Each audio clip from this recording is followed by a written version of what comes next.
கட்சி ஆரம்பித்த 3 ஆண்டுகளுக்குள்ளே மிக மிக சிறிய அளவில் ஒரு நூல் இழைவில் தனி பெரும்பான்மை கொஞ்சம் தள்ளி போயிருக்கிறது. அதனால் இந்த அரசை சிறுபான்மை அரசு போல யாரும் நினைத்தால் அதிலும் எங்களுக்கு மகிழ்ச்சியே. நாங்களே சொல்கிறோம், இது சிறுபான்மை அரசுதான்.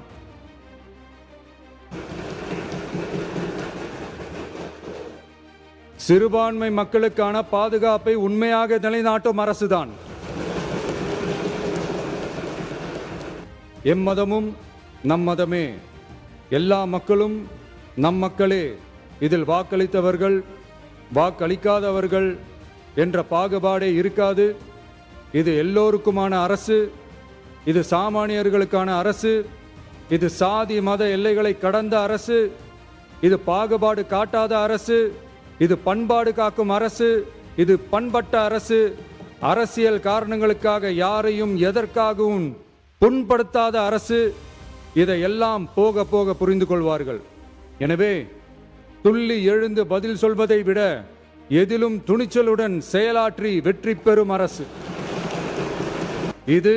பதவிக்காக அதிகாரத்துக்காக அமைந்த அரசு அல்ல, நம்பிய மக்களுக்கு நன்றி கடன் செலுத்துவதற்காக அமைந்த அரசு. அதிகாரம் காட்டி மிரட்டும் அரசு அல்ல, அனைவரையும் அரவணைக்கும் அரசு. எவர் மீதும் வெறுப்பு காட்டும் அரசு அல்ல, எல்லோரையும் விரும்பும் அரசு. மக்களே முக்கியம், மக்கள் நலன் மட்டுமே முக்கியம். அதுவே எங்கள் ஒரே நிலைப்பாடு. எனவே மனசாட்சி உள்ள மக்களாட்சிக்கு ஆதரவளித்த அனைவருக்கும் மீண்டும் என்னுடைய நன்றியை தெரிவித்துக் கொள்கிறேன்.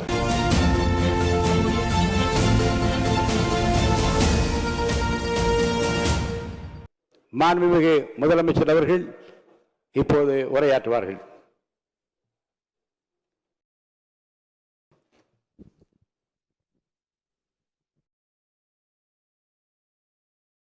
மாண்புமிகு பேரவைத் தலைவர் அவர்களே,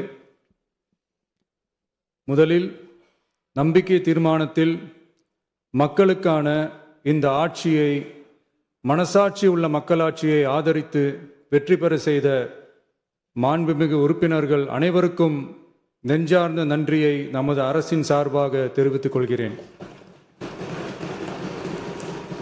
நடைபெற்று முடிந்த சட்டமன்ற தேர்தலில் எந்த அணியும் இல்லாமல் தனி அணியாக, தனி சிறப்புமிக்க அணியாக, மக்கள் அணியாக, மக்களை விரும்பும் அணியாக, மக்கள் விரும்பும் அணியாக களம் காண்டோம். 1967 and 1977 தேர்தல்கள் வாயிலாக அமைந்த சாமானியர்களின் அரசை போலவே 2026 சட்டமன்ற தேர்தல் வாயிலாக தமிழக வெற்றிக் கழகமும் சாமானியர்களின் அரசையே அமைக்கும் என்று மக்களிடம் தீர்மானமாக கூறினோம். மக்களும் நம் மீது நம்பிக்கை வைத்து தீர்மானமாக வாக்களித்தனர். வாகை சூடும் அந்த வரலாறு திரும்பியது. விசில் அலை வெற்றி அலையாக மாறியது. ஒரு விரல் புரட்சி விசில் புரட்சியானது. கட்சி ஆரம்பித்த 3 ஆண்டுகளுக்குள் 34.92% 1,72,26,208 வாக்குகளை மக்கள் தந்தனர். தமிழக வெற்றிக் கழகத்தை தனி பெரும் கட்சியாக சட்டமன்றத்திற்கு அனுப்பி வைத்தனர்.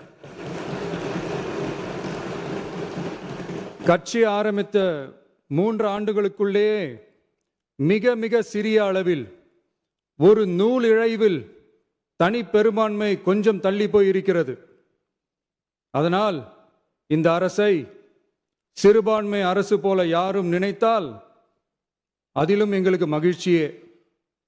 நாங்களே சொல்கிறோம், இது சிறுபான்மை அரசுதான்.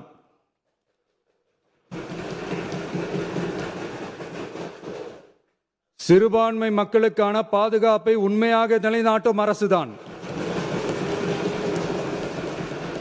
அது மட்டுமல்ல, பெண்கள், குழந்தைகள், முதியோர்கள், இளைஞர்கள், அரசு ஊழியர்கள், ஆசிரியர்கள் மற்றும் உழைக்கும் வர்க்கத்தினர் என அனைத்து மக்களுக்குமாக அமைந்த அரசுதான் இந்த அரசு. அந்த நம்பிக்கை அனைவருக்கும் ஏற்பட்டதால் தான் இந்த நம்பிக்கை தீர்மானத்தில் அது நிரூபிக்கப்பட்டிருக்கிறது. இந்த நேரத்தில் இந்த மாமன்றத்தில் நமது அரசு சார்பாக சில உத்தரவாதங்களை நான் தர வேண்டும் என்று விரும்புகிறேன். தமிழக வெற்றிக் கழகத்தின் கொள்கை தலைவர்களான தந்தை பெரியார், பெருந்தலைவர் காமராஜர், அண்ணல் அம்பேத்கர், வீரமங்க வேலு நாச்சியார், மக்கள் சேவகர் அஞ்சலை அம்மாள் ஆகியோரின் வழிகாட்டுதலுடன் இந்த மக்கள் அரசு மனசாட்சி உள்ள மக்களாட்சியை தரும் என்று உறுதியளிக்கிறேன்.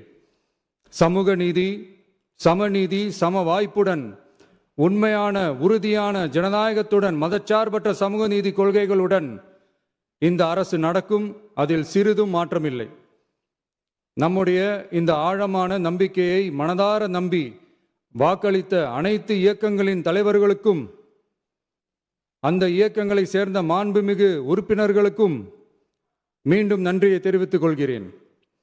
எம்மதமும் நம் மதமே, எல்லா மக்களும் நம் மக்களே, இதில் வாக்களித்தவர்கள் வாக்களிக்காதவர்கள் என்ற பாகுபாடே இருக்காது. இது எல்லோருக்குமான அரசு, இது சாமானியர்களுக்கான அரசு, இது சாதி மத எல்லைகளை கடந்த அரசு, இது பாகுபாடு காட்டாத அரசு, இது பண்பாடு காக்கும் அரசு, இது பண்பட்ட அரசு, அரசியல் காரணங்களுக்காக யாரையும் எதற்காகவும் புண்படுத்தாத அரசு. இதையெல்லாம் போக போக புரிந்து கொள்வார்கள். எனவே துள்ளி எழுந்து பதில் சொல்வதை விட எதிலும் துணிச்சலுடன் செயலாற்றி வெற்றி பெறும் அரசு இது. பதவிக்காக அதிகாரத்துக்காக அமைந்த அரசு அல்ல, நம்பிய மக்களுக்கு நன்றி கடன் செலுத்துவதற்காக அமைந்த அரசு. அதிகாரம் காட்டி மிரட்டும் அரசு அல்ல, அனைவரையும் அரவணைக்கும் அரசு. எவர் மீதும் வெறுப்பு காட்டும் அரசு அல்ல, எல்லோரையும் விரும்பும் அரசு. மக்களே முக்கியம், மக்கள் நலன் மட்டுமே முக்கியம், அதுவே எங்கள் ஒரே நிலைப்பாடு. எனவே மனசாட்சி உள்ள மக்களாட்சிக்கு ஆதரவளித்த அனைவருக்கும் மீண்டும் என்னுடைய நன்றியை தெரிவித்துக் கொள்கிறேன்.